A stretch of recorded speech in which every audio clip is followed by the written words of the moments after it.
All right, hi everybody. It's Earth Day plus 8. Let's do this first. Question number 1 is going to be, how many gallons per minute flow past the Eagle on an average rate during the summertime?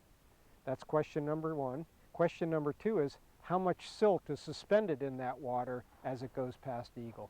So those are the two facts. We're going to do 2 because they're kind of interrelated here in regards to whether we can drink the water or not. Plus 8. Plus 8. And today Denise and I are actually out on the Yukon River ice, and we did a couple of things today. First thing we did was drill some holes in the ice to kind of get a feel for how thick it is and how solid it is.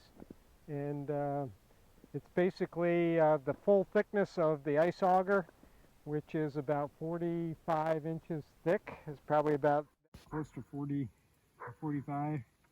Almost 4 feet, I think, is where that goes to. So that's... But we hit, it was solid ice until I got about that deep, so there's about 18 inches of solid ice.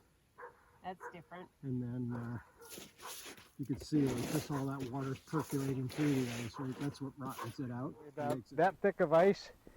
And we drove down about that far through hard solid ice, and then once I got down that far, the remainder, about half of it, was really soft, what I call permeable ice. It means that the water is kind of percolating through it, and that's what helps to rot the ice out. So anyway, it's a very different kind of a day for us. It was pretty cold last night. That's why we're out on the ice today. It was kind of safe. You can see behind us where all the chunks of ice have kind of flowed into the open lead here. We can kind of pick and choose our way around that and kind of go, yeah. You don't know for sure what you're going to step onto or through. Yeah. But cautiously, we were able to make it from the shoreline out to the main ice, and it felt really solid out on the main ice. The really interesting thing about today was... We got mail, air mail. The ice is so solid out here that an airplane was able to land right here. Yeah, so we've got a friend in Eagle who has a Piper Super Cub, and he does some flying for us from time to time when we can't get back and forth. There's a couple of times during the year, during freeze up and during break up, that we just can't travel on the Yukon River safely, and we rely on him to either get us in and out or sometimes to bring in really important mail, which today contained planting materials. Everything I need for transplanting and getting the garden started. Yeah, so Denise has been working on getting plants started for almost a month now, maybe a little over a month. Yep. And we always start in really small containers, get the seeds germinated, and then have to transplant to larger containers. And we miscalculated this year how many larger containers we had, and so I kind of did a mad scramble and had some containers shipped into Eagle, but by that point I wasn't able to come up to Eagle by snow machine or dog team to go get them. So the plants are starting to struggle because they're big plants and little tiny bits of soil, and Denise is now going to have the opportunity to get them all transplanted and happy. Yeah, so we're utilizing the upstairs of our new house that we haven't moved into yet as a temporary greenhouse. We're keeping that place warm while I'm working on it. So we have plants in both of the buildings that we use regularly, and they're all quite happy, and they're going to be a whole lot happier real quick. They will be. So one of the interesting things about living along the Yukon is there are no roads or anything from our place to connect with the outside world. It's strictly the river travel. So in the wintertime, it's good solid ice, and in the summertime, we put boats in the river and we access through boats, and that makes us very dependent on the river. That also is another reason why we're so closely watching the conditions of the river throughout the year, to see what conditions we're going to be up against to access other parts of our life, like getting mail for plants. Christmas. So what was really planning to be just a quick day out here, to give you a quick update. The water level hasn't changed much. Maybe it's probably gone down a little, maybe. 1, 2, 3, 4, 5, 6, 7, 8 paces in. 8, so it did drop. Yeah. Water's heading down. Down.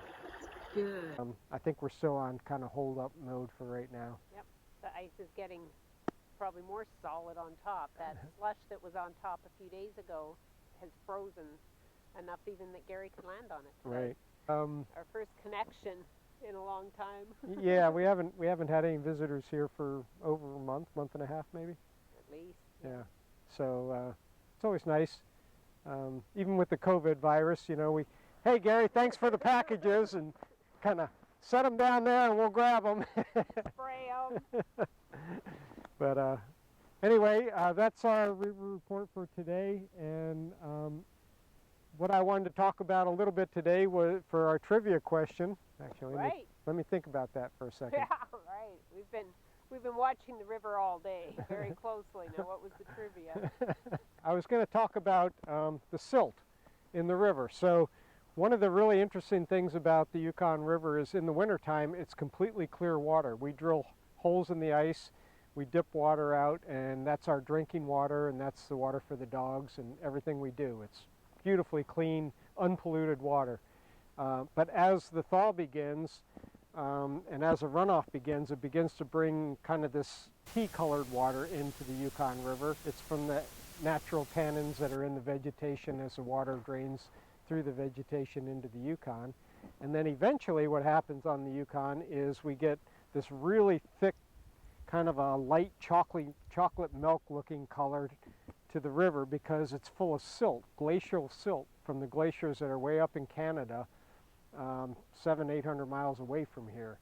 Once that begins, the river water becomes undrinkable, and we have to work a lot harder at getting our water out of a mountain stream much farther upriver. It's an all-day job to do that. But what's really interesting this year is normally that silt does not come into the Yukon River until right around breakup or a little bit after breakup.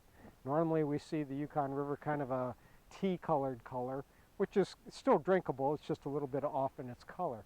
But right now, the Yukon River, when we drilled these holes, we saw that there was quite a bit of silt mixed in with that water, which means that the glaciers have been melting, which must have happened during that warm spell we had a week or two ago, because it takes about a week for that water to come from the glaciers to get to us.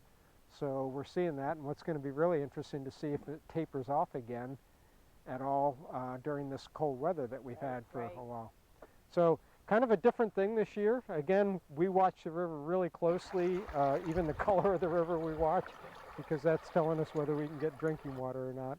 And that was one of the unique things that I've seen this year that I've never seen in other years on the Yukon River here. So that's our report for today, Earth Day +8 out on the Yukon River. Stay tuned tomorrow. I'm sure there'll be another change because every day is different out here at Calico Bluff. Something just changed now, right there. The question of the day is how many gallons or kilos of water flow past Eagle per minute? And the answer is 62,836 gallons or 237,860 liters of water. And how many pounds or kilos of silt are in the water per minute? 2,000 pounds of silt or 907 kilos of silt in the water per minute past Eagle.